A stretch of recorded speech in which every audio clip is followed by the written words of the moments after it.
This is the ERP Advisor. Today's episode, ERP Implementation Case Study Series, Mid-sized Food and Beverage Companies.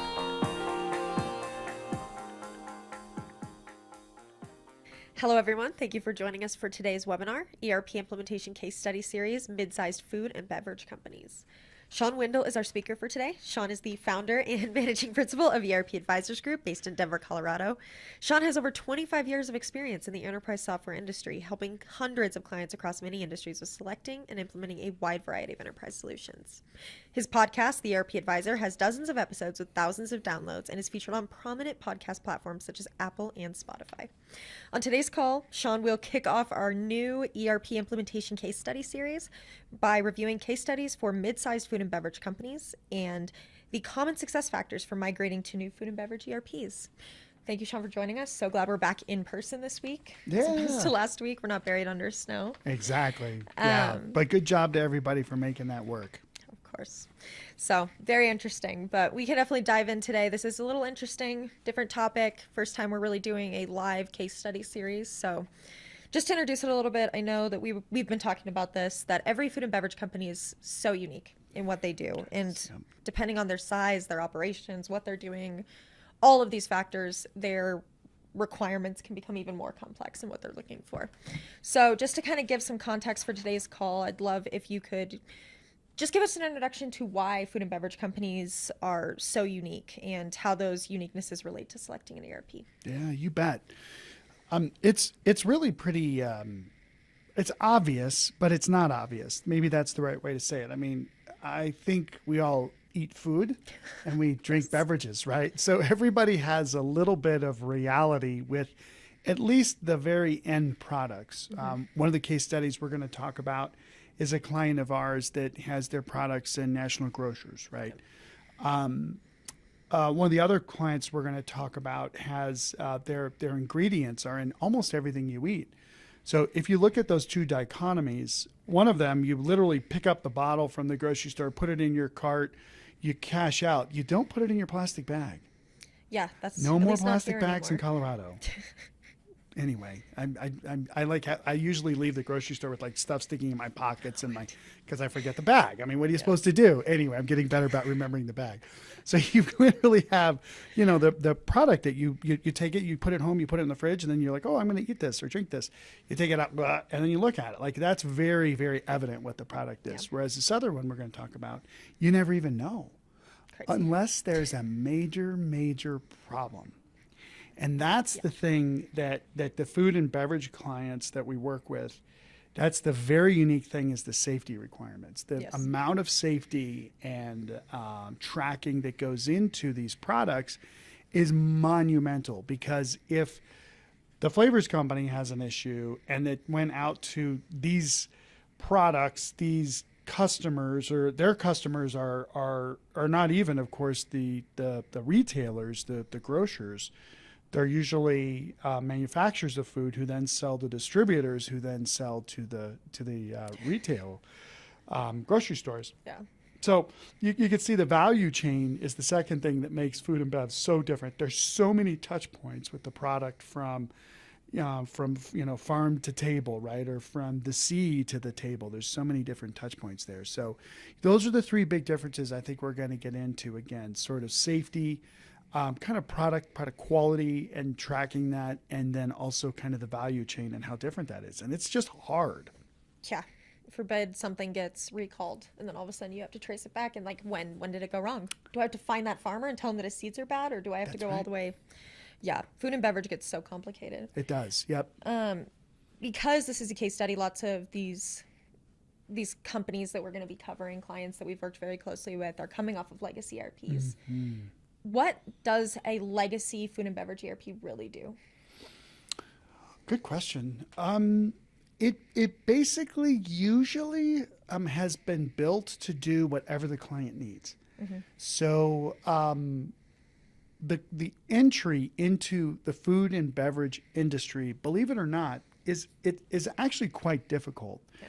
Now, a person can come up with an idea for a nutrition bar or a drink or something, and they can use co-packers, they're called, or contract manufacturers to sort of make it, et cetera, et cetera. So there's brands. We see a lot of new brands come into the market, but the companies are actually making product that have the factories, the manufacturing facilities, the distribution centers, cold storage. It's hard. It's very, very hard to establish and set up and operate. And so these businesses have been in place for decades, decades and decades and decades. And that helps not only with contacts and leads in the market and everything else, but along the way, most of them had a, cousin's brother's uncle who wrote Visual Basic or COBOL or, some old app. We had one client in, not Basic, but it was another language that was like, are you serious? Like, you're really running that? They're like, yeah, we need to get off this. So they custom wrote a lot of the software. We see that a lot. Or they had a, more of a horizontal, a general ERP that they did a bunch of configurations, et cetera.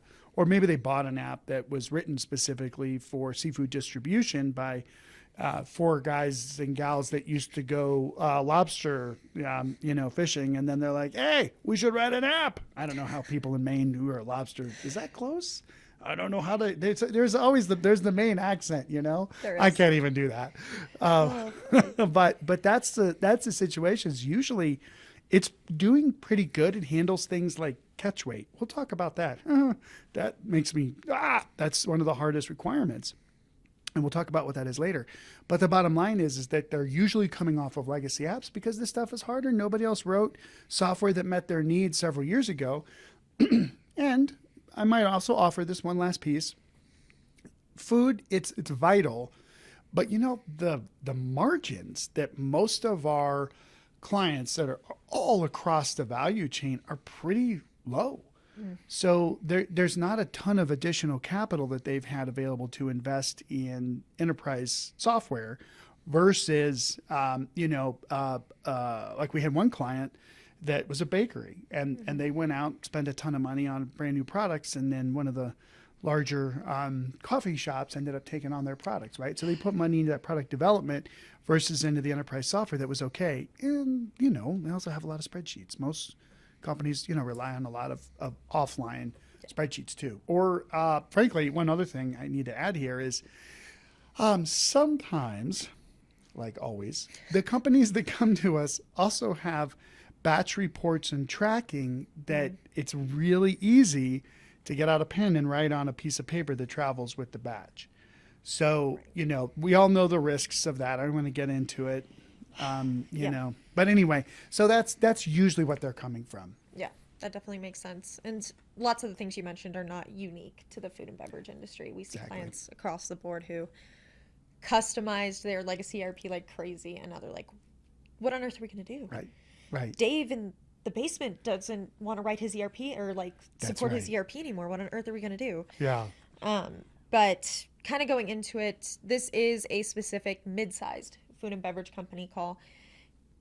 And I would love to dive a little bit deeper into how does a mid-sized food and beverage corporation's ERP selection differ from a large corporation's? I love this question because everybody's needs are important. But eventually what ends up happening, right, is a company starts out in the food industry. They could be an importer. They could just do third-party logistics for cold storage for food. There's so many different kinds of companies like we talked about. But they start off, they go through all the typical stuff of developing as an organization. They get bigger and bigger. And then along the way, it's like, oh my gosh, we need to automate our processes, track our data, blah, blah. So again, my uncle writes Access databases. So usually write an Access database and they have spreadsheets. And then something happens where they get a little bit bigger. They may find a food-specific ERP. There's been a lot of consolidation around food ERPs recently. We'll talk about that a little bit later. But there might be, again, a group of people who wrote an app specific for growers in Central California, right? There's actually apps that do that. Yeah. So they might go out and get a best-of-breed smaller app, but then that vendor is smaller, and they don't have the money or the ability or the resources to continually invest in the product, but it works pretty good. So the customer gets a little bigger. And then, at some point they decide they can't take an upgrade because of the customizations. And then they're stuck on this platform that sort of meets their needs, but they've actually hired really good people by now who maybe came from bigger food companies who say, oh, okay, I need all this data, so I'm just going to start with a spreadsheet. And then those people are like, okay, I need a better system. I need a better system, right? And the food company's getting bigger and bigger, which is amazing. And they're like, oh my gosh, what do I do, right?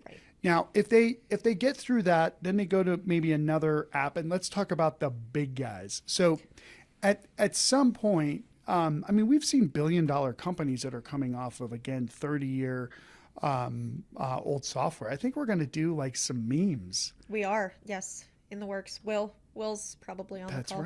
That's right. So look for that soon about memes on, what are we calling it? Legacy ERP or what? It's kind of understanding your legacy technology recognizing your need for new technology. It's more around that. That's right. We'll hone in the marketing for it. We're getting instead of ERP apps, I wanted to call it ERP Yipes. Oh, that's so funny. That's cute, isn't it? But cute, just for dads. Anyway, but the point I'm trying to say is the bigger companies then are like, oh my gosh, we got to implement SAP. Yeah.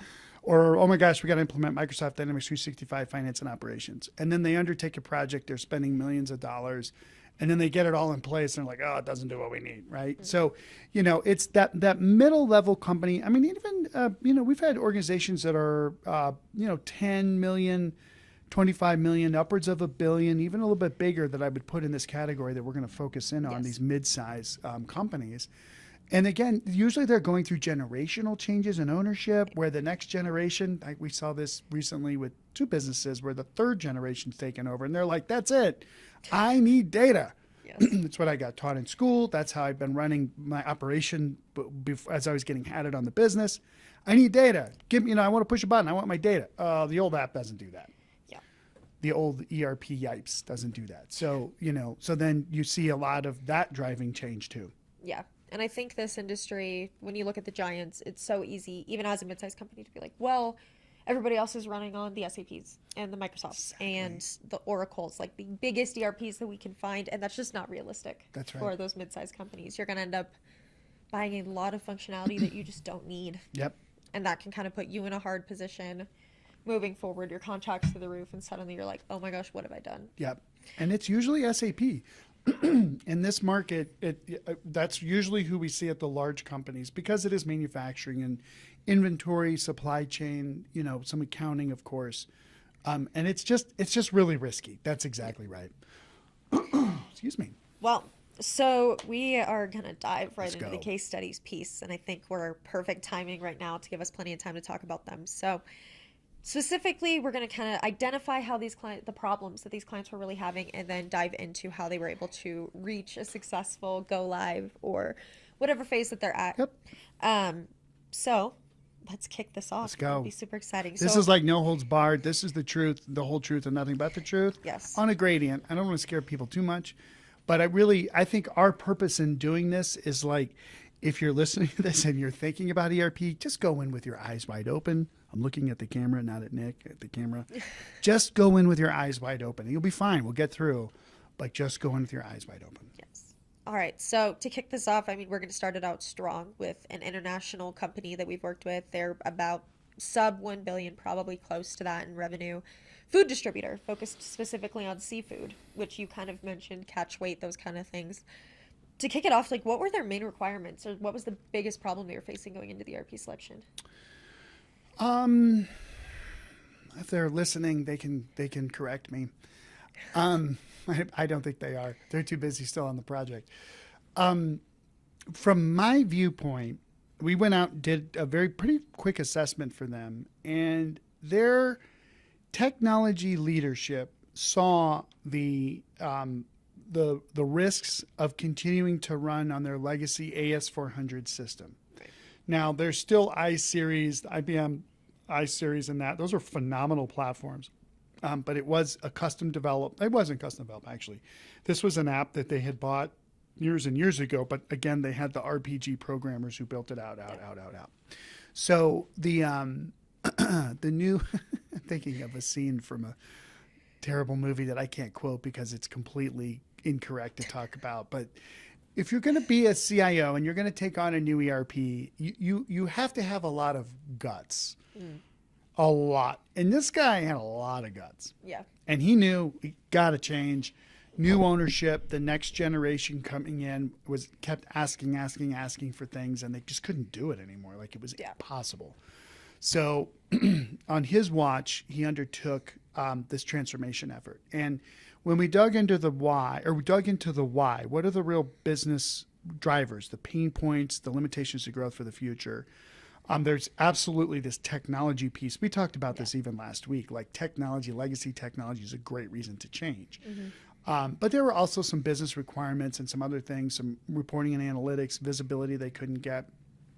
But I think at the end of the day, it really came down to future. Right. And that's a good reason to change. That doesn't mean the project is going to be easy, but it's a good reason to change. That's what I would say for those guys. And they grew significantly from the time that we started talking to them to today. So, they've gotten big contracts with, all the big grocers and that, and they're continuing to private label things, and their markets just, it's almost like adjacent products that they're doing, not just what they were doing before. Yeah, definitely. And so, I mean, that was one of the problems it solved, was really there was less of a limitation to growth now. Obviously, the ERP can only solve so much. There are still internal factors that you have to take into account, which is why I say less limitations to growth. That's right. But what problems beyond that did the ERP really solve? And this could be just the minimum viable product. Like, what was in place that they needed to keep going forward? Well, again, this is all confidential. Like, we're not talking about names of companies at all. I mean, there's a lot of companies that fit into this attributes. But, and I'm actually thinking of 3 other very similar businesses to them, too, where we saw the same thing. When you have legacy technology, I'm like, am I really going to go here? Yeah, we're going there. Because we might not have a lot of callers on, but when people are going to download this later, they're downloading it because they want to know about this topic. So let's go. Here's a reality. When you run custom systems, you really don't know what's going on in the app. Yeah. And the only people who really know is like the Dave. That's why when you said that earlier, I was like, oh my God, who's she talking about? It's like, Dave was made up, but we have a Dave on our team. We have a Dave on our team. Yes. That's right. Who wrote an ERP. That's why he was a good example. That's right. He was part of the Max team that's now at, do you know where Max is? ECI. Exactly. Yes. That's right. That's funny, isn't it? It is funny. But the bigger problem that was solved too was I think the new generation said, look, we want to automate our processes. Our grandfather signs checks still, and he's in his 90s. Yeah. I love that as an internal control. That's amazing. That's incredible. They're like, we're not doing it. So okay, good. So along with many other things. So there was definitely process automation, but where I was going to say I was going to go, but I am going to go because it's time to go there, is you just don't know what's going on in these custom systems. You really don't know what Dave's doing in this thing. Yeah. And you dig a little bit. Like we had another client that we dug a little bit, and then whoop, the developer quit. Like, oh my gosh, what is that? Well, he feels bad he didn't document his code, if you're lucky. Are there other reasons why he quit? Probably. So, that was, I think, kind of when we were doing the analysis, I mean, they knew all the feature functionality, pain points, limitations to growth that they wanted to meet. But I think what we added to this was like, guys, if you're going to run this business, like, it's got to be your system. You got to know it works. You have to know how it operates. And you never will with this existing app that you have, this legacy app. Great. And then kind of diving into the implementation side of it, what were some of the major challenges that they actually faced during their implementation? Again, it's people. Yeah. Then let me see. What was the second one? People. And then the third one was people. Yeah. Because it is common, you're right. And I would say with the food companies coming off of legacy apps, usually they have really loyal employees. Yeah. All of our clients, I mean, we've had a lot of them. When we interview people and we meet people, not just the owners or even the executive stratus, but like all these people have like, I've worked here for 25 years. And I love this company. I'm family. And you're like, wow, that is awesome. I would say there's probably more loyalty with employees in that industry. Is that maybe construction? Well, I would say that is the most loyal industry I've seen with for employees to to their owners. And I think owners treat their employees really well. I love that. I love helping companies that are like that. So the other side of the coin, I'm not going to use the word but the other side of the coin is they've been doing things the same way for like 25 years. Yeah. So changing that can be difficult, but inevitably, again, another nugget for these people that are listening to this call, that are considering a change in their food and beverage ERP, the good people always go along with it. Yeah. I mean, always. Now, that doesn't mean that they don't kick and scream and yell and holler, and they need to. They need to say, no, you don't understand. We can't just do, units of measure based off of blah, because we do packages of 3, and then we do packages of 6, and then we do 12, and then we do cases, and we do pallets. Like, you can't do cases or even a box. Like, you got to do it down to the unit level. Oh, I never thought about that before. That makes sense, Yeah. So there's listening to people and understanding what their real needs and wants are. And then there are some people that probably aren't quite willing to change. And my guess is, it's not even a guess. I'm not even going to say that. I know unequivocally that they're ready to quit. They're ready to retire usually in these industries. Yeah. They're just kind of done. And they're like, I don't really want to go through an ERP implementation. Okay, no problem. Let's get somebody up, on apprentice under you, and let you kind of go off into the sunset. The other person kind of learns, and then the other person's actually around to learn the new system, and it's a beautiful transition. It's a beautiful thing, because most good people, they don't want to just quit knowing that they built an app or they wrote an app or they are using an app that nobody else knows how to use. Yeah. They really want somebody that they can transition that knowledge over to, so they can feel like they can go off into the sunset, and they're not going to get calls, every other day. Hey, what about this? Hey, what about that? Yeah. No, and that definitely makes sense. And there's so many things that can go into people too. Like, it could be, since we're calling out like employees too, it could be a leadership thing. Like, you're not training your users. Not to say that that's what was going on in this case, but your users might not feel supported, or it's just hard. It's just hard. They might be going along with it, and they might be totally okay. They might see the need for it, but still push back. And you have to be willing to handle that, and also allow them to be heard, but not allow it to derail the project. Great way to say it. Things. That's a great way to say it. Yeah, I think even in this particular company, there probably needed to be a little bit more of you are outside the rails, you need to get back on the rails and move on, because they did do a lot of customization. It was a little bit unique business model, more so than I really even thought was required. And the project went on, and it was tricky. It was complex. Many times they're like, should we have done this or not? Right. And we say this on every call, but I really think for food and bev companies, you really, really have to focus on what's called your minimum viable product, and just go live with that in phase 1. But we don't have all the stuff we had before. Why? I'm going to run this out right now, because this is good, because I don't think I've ever done this on a recording. Well, why aren't we going to get the old product when we implement the ERP? Okay, good. Let me ask you a question. How long did that product take to implement? Oh, I mean, it took a year or two. Okay, fine. And this is going to take a year or two. And then how much customization did you do on it? Oh, I mean, we did a few tweaks here and there. Okay. How many developers did you have on staff? Well, we had 2. How long were they on staff for? 20 years. Yeah. So they didn't do just a tweak or two like a week. They did a tweak or two a week, both of them. So let's say that's 4 times 50 is 200. So they did 200 tweaks in 1 year. And then over 10 years, they did 2,000. Over 20 years, they did 4,000 tweaks. How long how long has it taken for, Aptian to write their products, right? 10 years. And how many developers did they have? They probably had a few more, but you see, they basically wrote an ERP. Yeah. And then when we go through the go live, we go through the phase 1, the expectation is the app's going to do what we did before. It ain't. It just ain't. Nope. But maybe we're on a more scalable platform. We have better reporting. Maybe our internal controls, segregation of duties, all that stuff's better. Maybe we do have to customize for a specific catch weight or some things like that.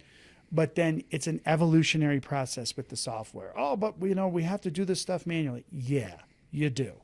I don't know what else to say. But let's do a phase 2. Do the phase 1. Build the house. I hate those analogies with the house, but build the ERP. Get as much as you can, And then you just continuously enhancement. It's kind of like a kid. Like the kid doesn't just like, okay, we did a phase 1 with the kid, preschool. Oh, we're done. Great. Every day you got to invest in your kiddo. Yeah. So an ERP is kind of like a child. I don't know if I've ever said that before, but it kind of is, because you got to keep caring and feeding for it. It has emotional issues. No, Right. the ERP doesn't have emotional issues, but the point I'm trying to say is it has to evolve. So that was really, really, really hard for this particular client to come into agreement on what MVP was. Right. And it is hard. It's very hard. I was just on another call this morning with another client, and coming up with, guys, we're contractually obligated. We bought this thing. Like, you have to decide to do the base requirements and know that you can evolve with this thing over time, or what else are you going to do? Return it? Well, the app doesn't do what they said in the demos. Yeah, it does. I have the scripts and the scores. I can show it to you.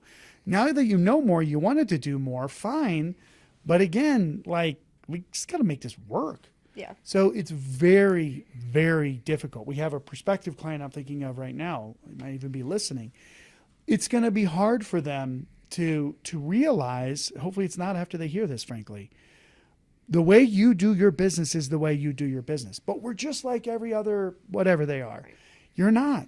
You're just not. You have unique requirements. And we'll help bridge into what's really real and what you can do to be successful. But you have to be willing to give up some of this stuff. And the food and bev companies, I think, because they're so regulated, and there's safety data sheets, there's formulas, there's even label printing is hard, and there's FDA regulatory audits and so many things that they go through. But I hate to say this, but it really is a journey. But it's doable. You can do it. But it really does require you to sort of like get the sand out of your eyes and be like, oh, I see now. When you say what you want in the software, you don't just get it in the software. Yeah. You say what you want, and it goes, well, the developers think this and that, and we do catch weight this way normally, but you're different. And Yeah. And then before we move on to the next client, just thinking about, because I know what industry this client is in and I know what product they selected, I'm assuming they had some third-party bolt-ons for their micro vertical requirements, like very specific. Was that something that you guys identified early and kept through phase 1? Or was that something that you had to really sit down and say, hey, we need just the core financials in there? And once that's done, then we can look at the more specific functionality. Or is it something that they needed right away? Yep. Because it's for this distributor, it's buy transactions, hold, and then sell transactions. And there's profit driven off of a lot of different things. But there's lot traceability that has to happen. There's third-party integrations with third-party logistics provider, cold storage. There was sort of that, again, MVP isn't just, as you said, it's not just the platform that might be financials based, it might be operations or whatever, but it's also these other tools, safety data sheets that usually do come from third-party providers. There's even traceability apps that will take information from the original producer, the originator of the product, right? Who has to, store all their data in a third-party solution, and then the next party touches the product, the next one. So there's that tracking of all of this. That's where blockchain comes in for these guys, which is kind of interesting. It's another topic. Makes a ton of sense for food and bev companies. Yeah.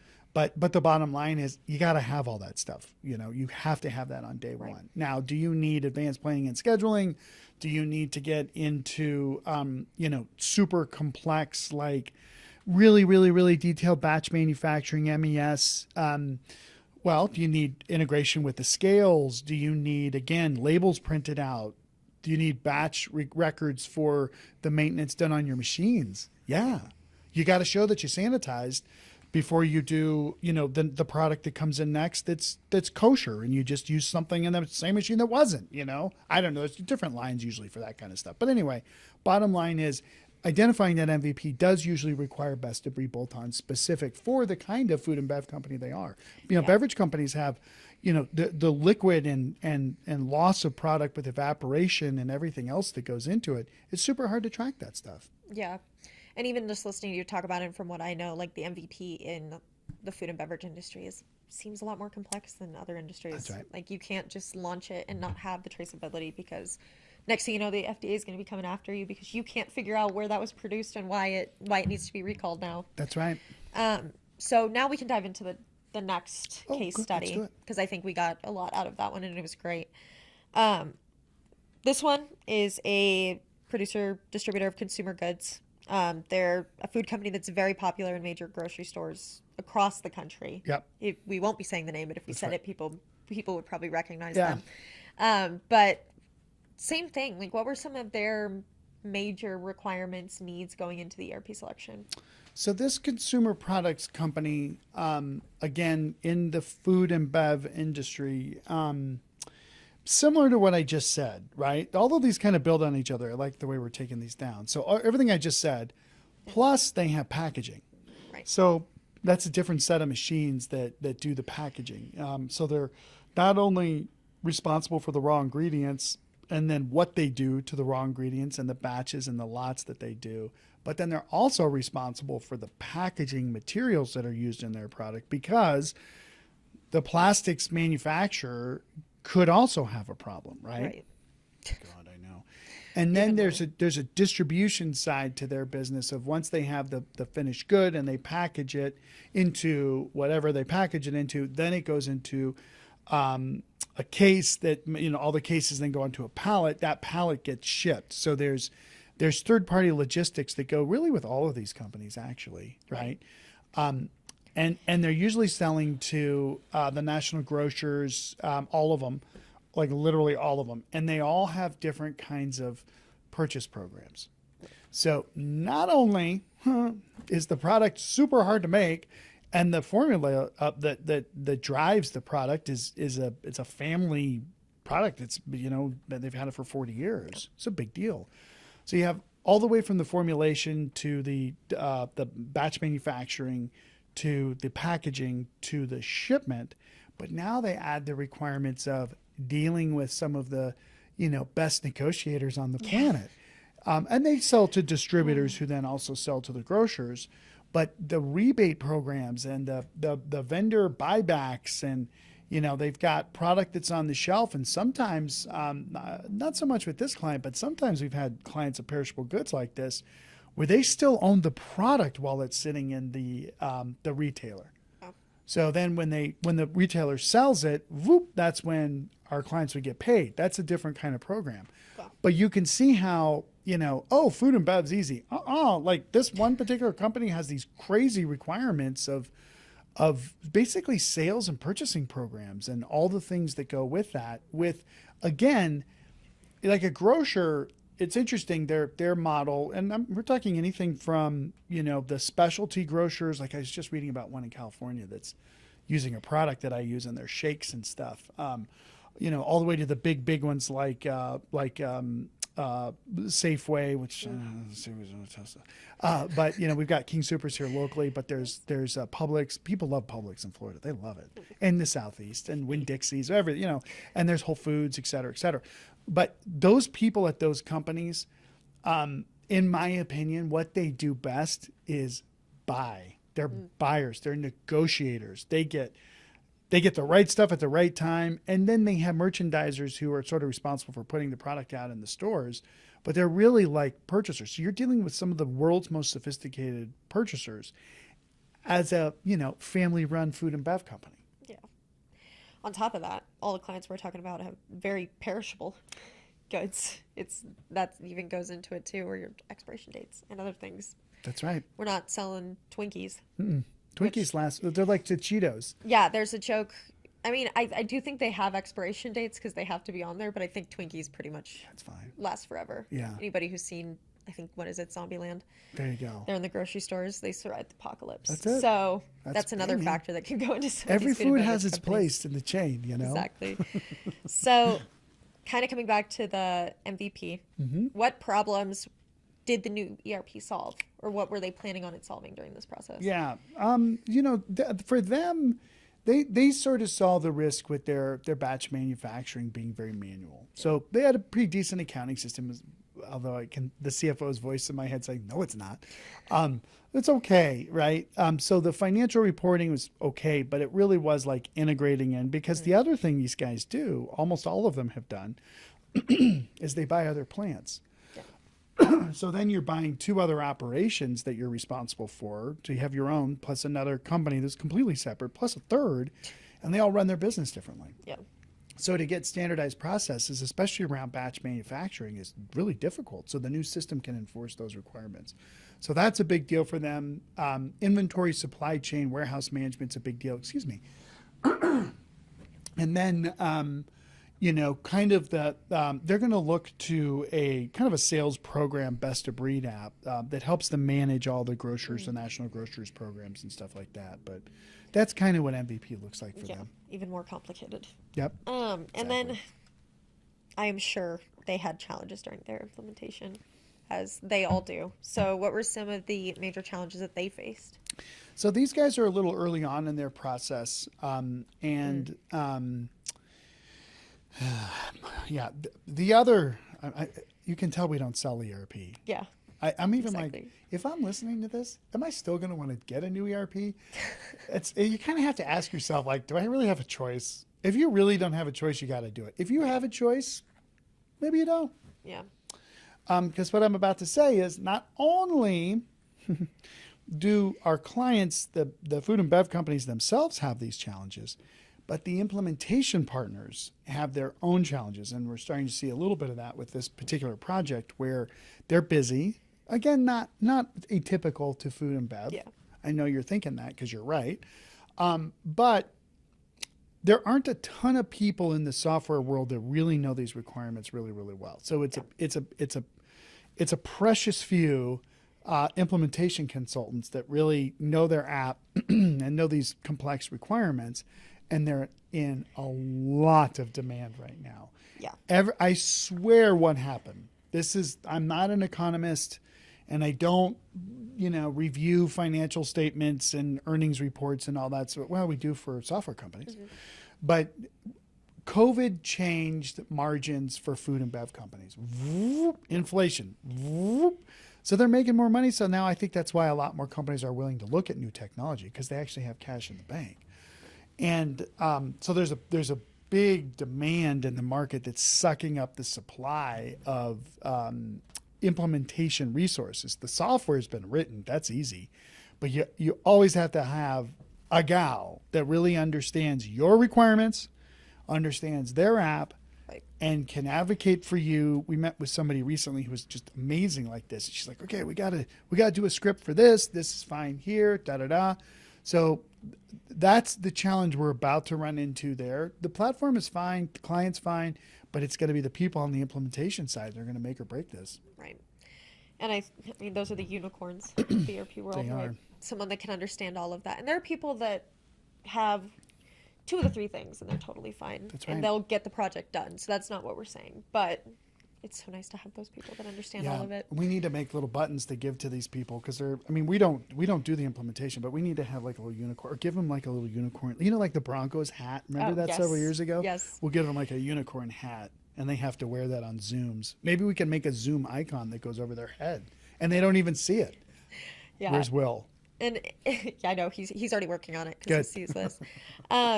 But I would also say too, like based off of some trends that we're seeing, and even there might be people joining us from the call who found us through different ads that we're running. There have been some forced upgrades for batch manufacturing ERPs and legacy applications, and so the vendors are seeing that these companies have more money, and they're like, now's the time. Now's the time for us to start moving them into the cloud or onto a newer platform. And exactly. So that's also a big trend in the market right now for these companies. This one, something I just want to touch on before we go to the next one, is they went a bit of a different route in the solution that they selected. Mm-hmm. More of an all-in-one. Mm-hmm. Can we just touch on that a little bit, and like why you think they went that route as opposed to the other company that we looked at? Yep. So this company's, like I said earlier, their level of existing automation was pretty low. Yeah. So their expectations were low. Their needs for the next level, they could have gone whoop, right. But we worked with them, and they realized the next step was a gradient step. Yeah. Evolutionary versus revolutionary.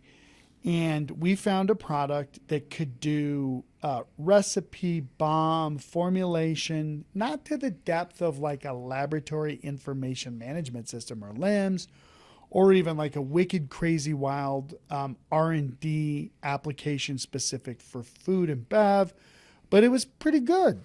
It was pretty good for recipe management, basically, and all of the not engineering change orders, but all the change orders, revisions, and everything that go along with the life cycle of a recipe. Yeah. Then releasing that into manufacturing, basically as a bill of materials for batch manufacturing, and that application does all the batch manufacturing, integration with scales, packaging, units of measure, applying labor on the floor. Even the PLC, the integration with the machines themselves, because as you can imagine, if you have a machine that's processing whatever, all these food products, it's constantly tracking data. Now, do we need all that in ERP? No, but there is some that we do need in the ERP. So this particular app integrates well with those machines.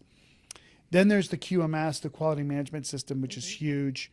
It has that function, and then going into sort of the sales side as well, packaging, like I said, distribution, and then financials, invoicing, et cetera, right? And even some safety data sheet stuff too, pretty basics, right? But it's like, whoa, that's great, because now we have an all-in-one solution that we can, manage and run the whole business from. Now, as they get bigger, like a lot bigger, they may say, whoa, yeah, our recipes are crazy now. We don't just have like a basic amount, we have like a gazillion, and they may outgrow portions of that all-in-one. Yeah. But this particular organization, they're not necessarily scaling for huge growth. They want incremental growth. They want, 10, 15% per year. And they're happy with that, right? They weren't purchased by private equity, and they're going to be a platform, and we're going to shove in a bunch of stuff, and all of a sudden it's going to be $1 billion business. That wasn't the strategy with these guys. Yeah. That's a different strategy, which we've seen with other businesses. So the interesting thing to your question, which I'm so glad you asked that, and I'm so glad people are still on after 43 minutes of us yapping, but really there is no right answer to, do you do best of breed, do you do all-in-one, or do you do hybrid? There is no correct answer. Yeah. Generally, the correct answer is what's best for you and what's going to make you the most successful in the short term and then in the long term. So for this company, we could go kind of an all-in-one, whereas other companies similar to them, we've had to go best of breed. Yeah. So it depends. But the key reason that on this case study that I like to just end this case study is because they had very little automation to start with. They actually didn't have the custom system that Dave wrote 40 years ago or 30 years ago. They were using an old version of Microsoft for most of their financial stuff. Batch manufacturing was basically manual. Yeah. So that next jump up, and we could find all that in one system, was like, hallelujah, like this is a gift. Yeah. There you go. I'm going to plug more of our content while we're here, because that's kind of my job. But if you are interested in learning a little bit more about like managing expectations, we did just do a great call for that, and please feel free to reach out to me and I can send you the link. Yeah. Just a little plug before we go into the next one, because that call I learned so much, and it just made a huge difference, I think, for lots of clients to hear those things. Good. Last case study. This one is also very unique. They're all have their own little things going on, but this is an international flavors and ingredients process manufacturer. Yes. Let's dive in. Go for it. So what were their main requirements going into the ERP selection? Same as the rest of them, although they didn't have as much of the packaging stuff as the last company, because their stuff is used by other food manufacturers or other kinds of companies, like even things like industrial stuff that the industrial manufacturers want their industrial stuff to have a certain scent to it. Interesting. Oh, you have no idea. Weird. Fragrances are used not just as colognes and perfumes. Yeah.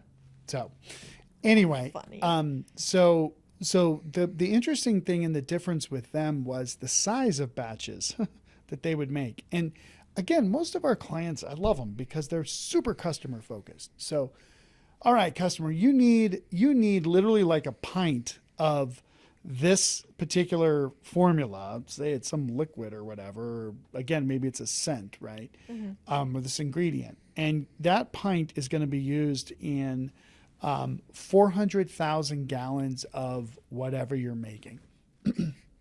Literally, it's so that small, all the way to 400,000 gallons, truckloads. The trucks that have the liquids, the fluids of something, right? That's how much variance they have in how big a batch could be. So interesting. And it's not just a one time either, right? And most of these companies are like this, where it's over and over and over. So this kind of, get a recipe, bill of materials, batch manufacturing sort of instruction set, and then make it. And then the customer calls again later and again later and again later. So redo. So that was pretty interesting. So their units of measure were quite diverse. And then a lot of international requirements too. They had purchased a plant in Europe, so there was not just the language localization, also units of measure different there, but also the people were different. And these companies are usually family run, and maybe they've gone through some, like I said, generational transitions, or maybe they've been purchased. One of our clients got purchased by private equity and got rolled into that whole thing. But now you're dealing with the way that a European looks at, this particular product and how it's manufactured versus how a North American founder organization looks at it. So there's this little bit like, well, that's not a recipe. That's a sub recipe or this and that. So there's sort of just the client getting on the same page of what do we even manufacture? That was a whole nother challenge there too. Yeah. And how do government requirements play into that? Oh God, it's crazy. Yeah. I'm assuming they have to have some sort of software that actually can track all of those things, because the requirements over in Europe are going to be completely different Totally than they are different. in the U.S. That's right. Yeah, it's not like the FDA. There is a European FDA basically, and typically the European regulations are more stringent than the U.S. I mean, again, tell us if I'm wrong, but that's what I've observed. I could be totally off, but yeah, now you have both sets of requirements, and not just FDA.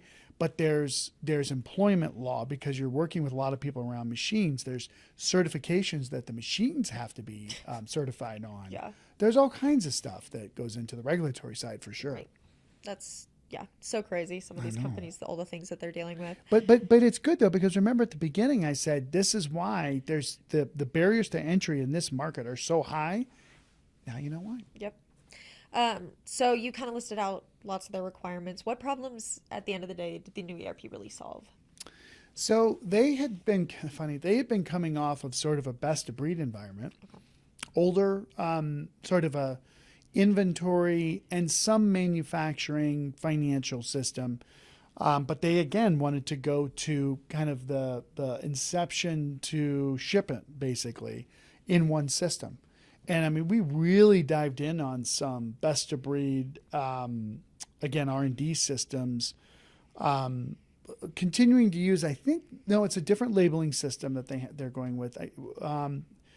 Traceability is the same, but that again is where everybody just puts up all their safety ingredient kind of information, lots and all that goes up into that system. So it's definitely, it was definitely the other piece of this is like the congealing of product information across both plants. They have one in the Midwest and then one in California that they had purchased that was a little bit different too. So kind of bringing all these plants together so that you had visibility across all three. Wow. Yes. And so kind of to wrap this up, what were some of the major challenges that they faced during their implementation? Data. Yeah. Data.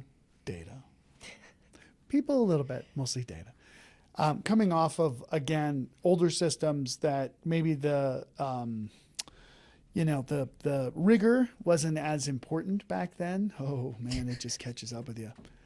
I think I've realized that the other day how, anyway, it's a long story. Like it's like kind of like a body. Like oh man, we still have more of those really good cookies. Remember those? I bought some more of those. Yes. I got to watch those things, right? Because like you eat the So cookie, it good. tastes great, and I'll have another one tomorrow, I'll have another one, and then like you're like, oh my God, how did this happen to my body? Well, sorry, but you need to be a little more rigorous earlier, right? Some discipline, right? You know, Nick's killing it right now. You're like running like 50 miles a week, easily, if not more. I can tell he's doing more. It's pretty good, right? So Nick's different than me. But the bottom line is that you have to pay the penalty of all of this sloppy data at some point, and it's when you switch systems. And that's been hard for these guys. But we're helping them through it. Our Dave is helping them through that a lot. And sometimes he gets busy. Don't get me wrong. We're talking about that, Dave. Dave's done a great job, by the way. Oh, yeah. Really good job. The client sees that. Yeah, not entirely convinced he's not AI. He actually is. That's why he never comes on camera. But the bottom line is that the data was probably the unique challenge that they had. It's challenging for everybody, but again, you've got to start it early so that you can see it and get on top of it, and then you solve it. There's no if anybody made it this long, I'm not going to give out any more socks anymore because we had the guy in Europe that wanted them, and it was like $100 to ship the $10 socks. But I really appreciate everybody staying this long because the hope here, there is hope. Every problem has been solved. Yes. We know how to solve every single problem that I've brought up. The vendors know how to solve it all if they just stop getting so busy.